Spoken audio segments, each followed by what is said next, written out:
साल 1978 की बात है। अदालत में एक मुकदमा चल रहा था। वहां आवाज गूंज रही थी, मैं हिटलर की आत्मा हूं, मैं नीरो की आत्मा हूं, मैं शैतान की आत्मा हूं। ये आवाज एक टेप रिकॉर्डर से आ रही थी। एक लड़की की आवाज जो पहले ही मर चुकी थी। अब बस फैसला होना बाकी था। फैसला इस बात का कि लड़की की मौत का दोषी कौन है। वो आत्माएं जिनका वो दावा कर रही थी कि उसके अंदर है, या वे माँ बाप जो उससे तथाकथित नर्क में जाने से बचाना चाहते थे।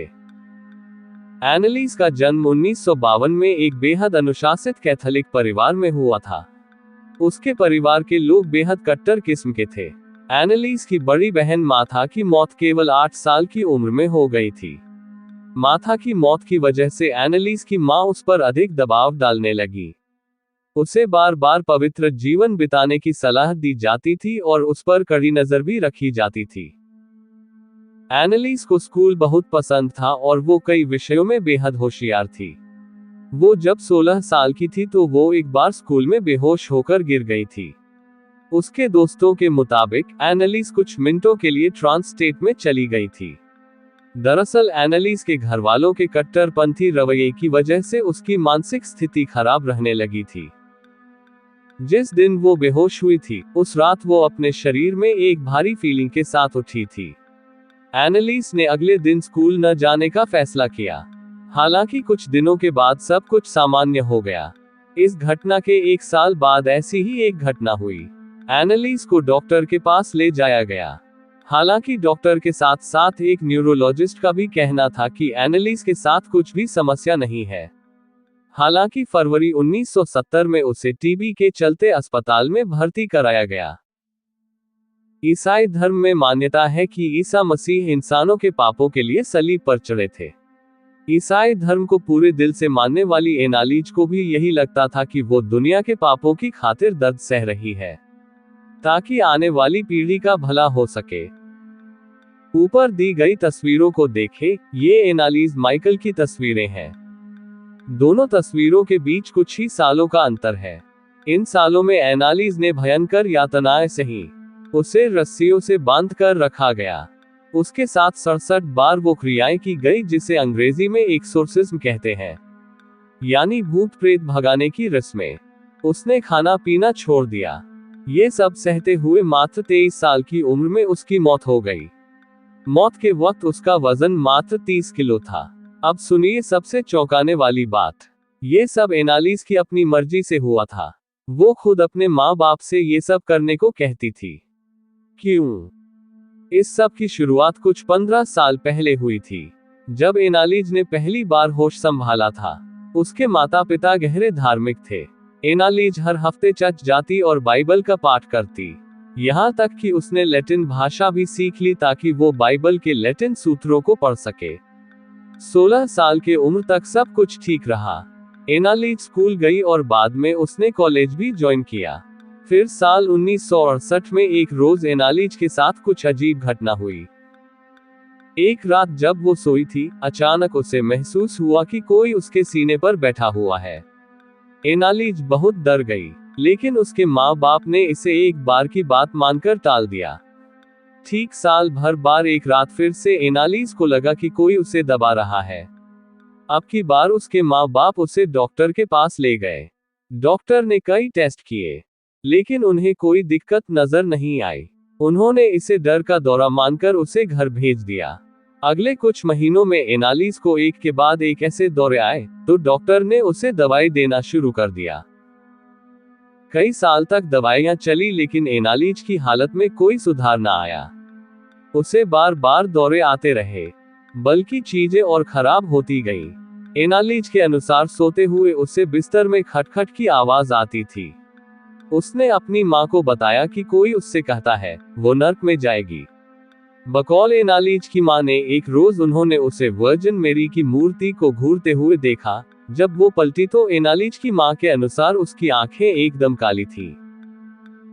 सितंबर 1973 में उसने डॉक्टर को बताया कि उसे शैतानी चेहरे दिखाई दे रहे हैं और उसे ऐसा लग रहा है मानो शैतान उसके अंदर है। वो ये भी कहती कि उसे जले हुए मल की बदबू आ रही है। दवाइयों से उसे अब भी कोई फायदा नहीं हो रहा था।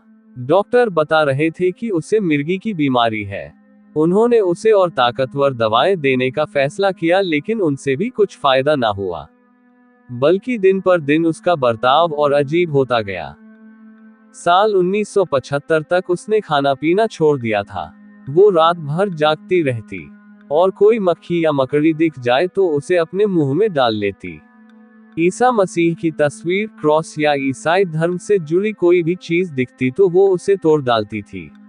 उसने चर्च जाना भी बंद कर दिया था। वो कहती थी चर्च की जमीन से उसके पांव जलते हैं। उसका वजन आधा हो गया था और उसकी हालत दिन पर दिन बिगड़ती जा रही थी।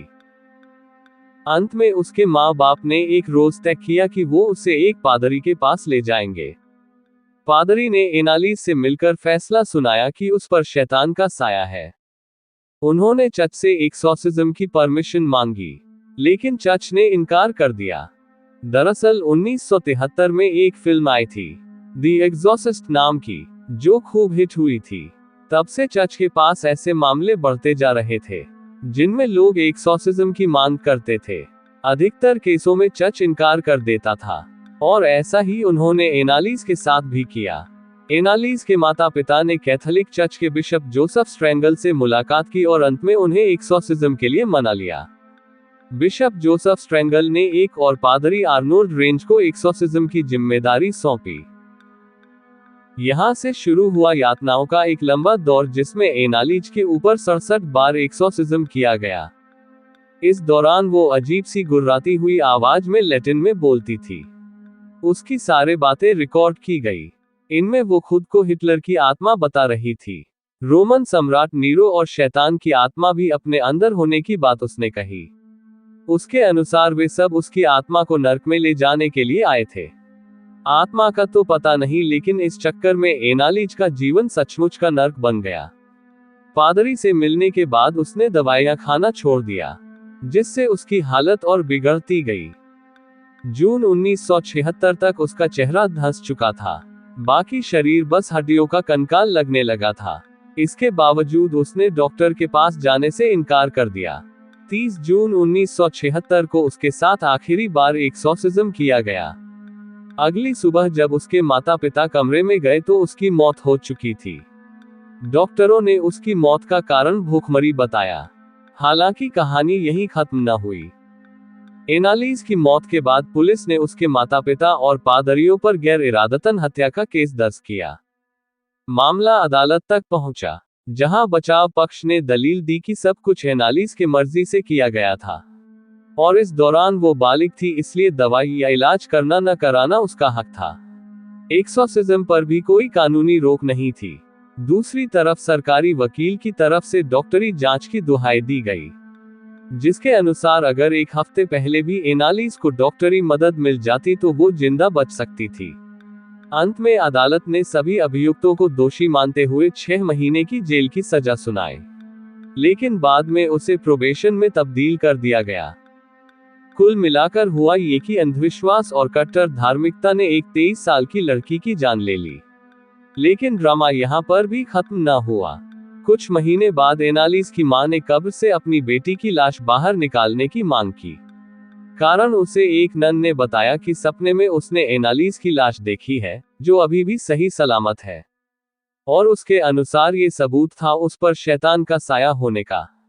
बहरहाल एनालिस की कब्र से उसकी लाश निकाली गई। किसी भी आम लाश की तरह वो भी सड़ गल चुकी थी। एनालिस की कहानी इतनी मशहूर हुई कि आगे जाकर उस पर फिल्म भी बनी। 2005 में आए एक्सॉर्सिज्म ऑफ एमिली रोज की कहानी एनालिस पर ही आधारित थी। फिल्म सुपरहिट रही थी।